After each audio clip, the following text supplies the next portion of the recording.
بسم اللہ الرحمن الرحیم۔ السلام علیکم۔ آج کی ویڈیو ہماری پاکستانی ڈبل شاہ کے بارے میں ہے۔ ڈبل شاہ ایک غریب گھرانے میں پیدا ہوا۔ ایڑیاں رگڑ رگڑ کر PhD اور B.Ed کیا اور وزیر آباد کے قریب نظام آباد کے گورنمنٹ ہائی اسکول میں سائنس کا استاد بھرتی ہو گیا۔ غربت زیادہ تھی اور خواب اونچے۔ وہ نوکری سے اکتا گیا اور 2004 میں دبئی چلا گیا۔ وہ 6 ماہ دبئی رہا۔ 6 ماہ بعد وزیر آباد واپس آ گیا۔ وزیر آباد میں اس نے ایک عجیب کام شروع کیا۔ اس نے ہمسایوں سے رقم مانگی اور یہ رقم 15 دن میں دگنی کر کے واپس کر دی۔ ایک ہمسایہ اس کا پہلا گاہک بنا۔ یہ ہمسایہ جاوید ماربل کے نام سے مشہور ہے اور ماربل کا کاروبار کرتا ہے۔ ہمسائے نے رقم دی اور ٹھیک 15 دن بعد دگنی رقم واپس لے لی۔ محلے کے 2 لوگ اگلے گاہک بنے۔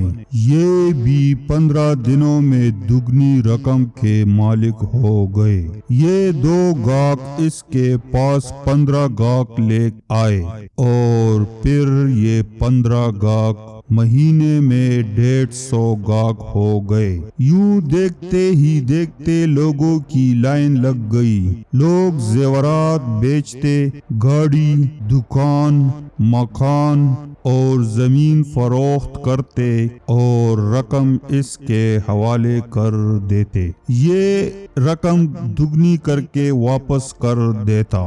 یہ کاروبار شروع میں صرف نظام آباد تک محدود تھا، لیکن پھر یہ وزیر آباد، سیالکوٹ اور گوجرانوالہ تک پھیل گیا اور دیکھتے ہی دیکھتے وہ معمولی اسکول ماسٹر ارب پتی ہو گیا۔ یہ کاروبار 18 ماہ جاری رہا۔ اس شخص نے ان 18 مہینوں میں 43,000 لوگوں سے 7 ارب روپے جمع کر لیے۔ جب کاروبار پھیل گیا تو اس نے اپنے رشتہ داروں کو بھی شامل کر لیا۔ یہ رشتہ دار سمٹریال، سیالکوٹ، گجرات اور گوجرانوالہ سے رقم جمع کرتے تھے۔ 5% اپنے پاس رکھتے تھے اور باقی رقم اسے دے دیتے۔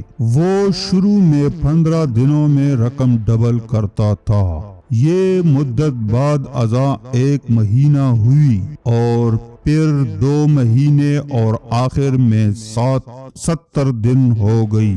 یہ سلسلہ چلتا رہا، لیکن پھر اس کے برے دن شروع ہو گئے۔ وہ خفیہ اداروں کی نظر میں آ گیا۔ تحقیقات شروع ہوئی تو پتہ چلا وہ شخص پونزی اسکیم چلا رہا ہے۔ پونزی مالیاتی فراڈ کی ایک قسم ہوتی ہے جس میں رقم دینے والا گاہکوں کو ان کی اصل رقم سے منافع لوٹاتا رہتا ہے۔ شروع کے گاہکوں کو دگنی رقم مل جاتی ہے، لیکن آخری گاہک سارے سرمایے سے محروم ہو جاتے ہیں۔ مجھے چند برس قبل امریکہ کے موجودہ صدر ڈونلڈ ٹرمپ کا ایک انٹرویو دیکھنے کا اتفاق ہوا۔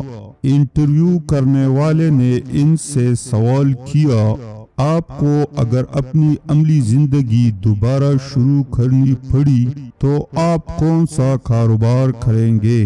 ڈونلڈ ٹرمپ نے جواب دیا، میں نیٹ ورکنگ کا کاروبار کروں گا۔ میرے لیے یہ کاروبار نیا تھا۔ میں نے تحقیق کی، پتہ چلا نیٹ ورکنگ بھی پونزی اسکیم جیسا کاروبار ہے۔ اس کاروبار میں بھی گاہک کو رقم دگنی کرنے کا لالچ دے کر سرمایہ اکٹھا کیا جاتا ہے۔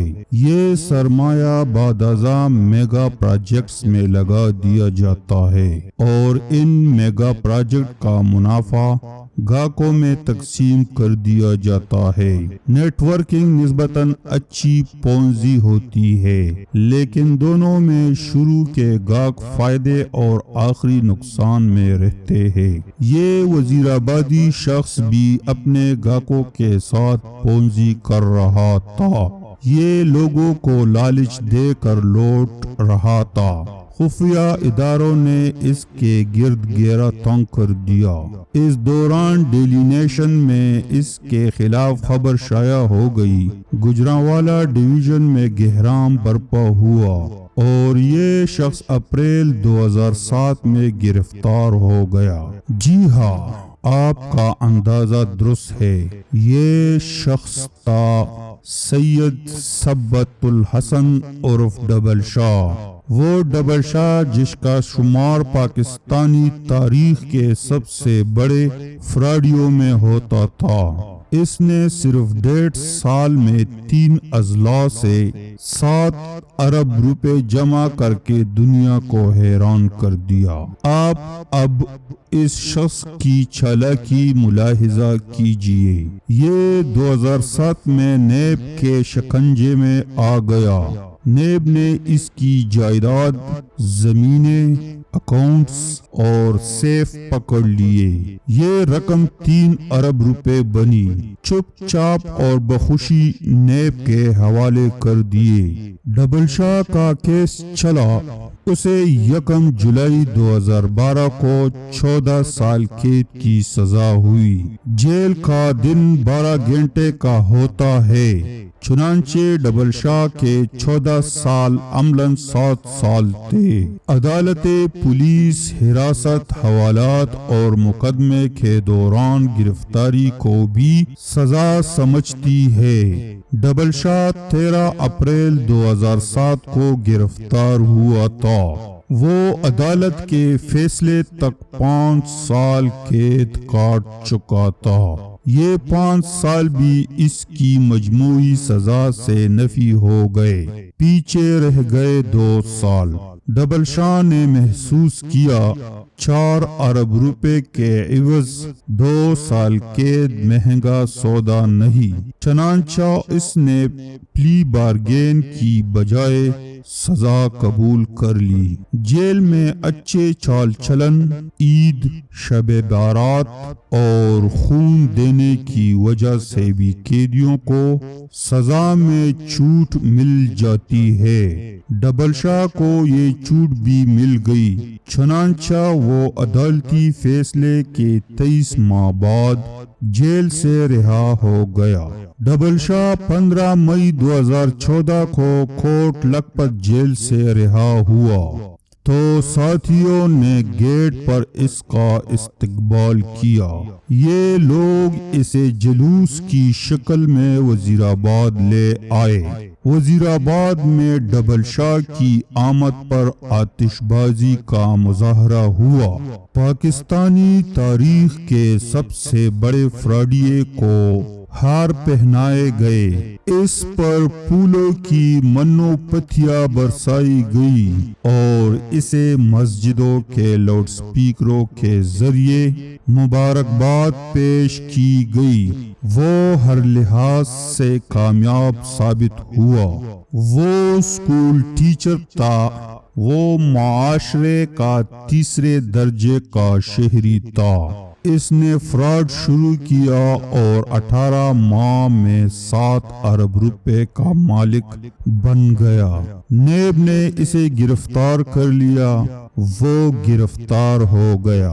نیب ایڑی چھوٹی کا زور لگانے کے باوجود اس سے 4 ارب روپے نہیں نکلوا سکا۔ سزا ہوئی اور وہ بڑے آرام سے سزا بھگت کر باہر آ گیا۔ اس نے قید کے دن بھی جیل کے ہسپتال اور 2nd کلاس میں گزارے۔ اسے جیل میں تمام سہولتیں حاصل تھی، چنانچہ وہ جب رہا ہوا تو وہ مکمل طور پر کلیئر تھا۔ اس نے اب کسی کو کچھ ادا کرنا تھا اور نہ ہی پولیس اور نیب اسے تنگ کر سکتی تھی۔ یہ 4 ارب روپے اب اس کے تھے۔ یہ اس رقم کا بلا شرکت غیر مالک تھا۔ ایک سابق اسکول ٹیچر کے لیے 4 ارب روپے کی رقم قارون کے خزانے سے کم نہیں تھی۔ وہ وزیر آباد سے لاہور شفٹ ہوا اور دنیا بھر کی سہولیات کے ساتھ شاندار زندگی گزارنے لگا، لیکن اب اللہ کا نظام بھی ملاحظہ کیجیے۔ سید سبط الحسن شاہ عرف ڈبل شاہ کو رہائی کے 16 ماہ بعد اکتوبر 2015 میں لاہور میں ہارٹ اٹیک ہوا۔ یہ پنجاب انسٹیٹیوٹ آف کارڈیالوجی لے جایا گیا۔ اس کی طبیعت تھوڑی سی بحال ہوئی، یہ گھر آیا، لیکن پھر یہ شخص 30 اکتوبر 2015 کو انتقال کر گیا۔ یہ شخص 4 ارب روپے کا مالک ہونے کے باوجود دنیا سے چپ چاپ رخصت ہو گیا۔ ڈبل شاہ کے سارے بے نامی جائیداد، خفیہ اکاؤنٹس، کیش رقم، فیکٹریاں اور پلازے دنیا میں رہ گئے اور وہ خالی ہاتھ اگلے جہاں چلا گیا۔ وہ جائیداد، وہ رقم، وہ پلازے اور وہ خفیہ اکاؤنٹس آج کہاں ہے؟ دنیا کا مال دنیا کے کتے چاٹ گئے۔ یہ کیا ہے؟ یہ ہماری زندگی، ہمارے نہ ختم ہونے والے لالچ اور ہماری لامتناہی حرص کی اصل حقیقت ہے۔ ہم انسان اپنے گرد لالچ کی وسیع دیوار بناتے ہیں۔ ہم مال جمع کرتے ہیں، ہم دوسروں کی عمر بھر کی کمائی لوٹتے ہیں اور قارون کی طرح خزانہ بناتے ہیں، لیکن آخر میں ہم چپ چاپ دنیا سے رخصت ہو جاتے ہیں اور یہ مال دوسروں کے کام آ جاتا ہے۔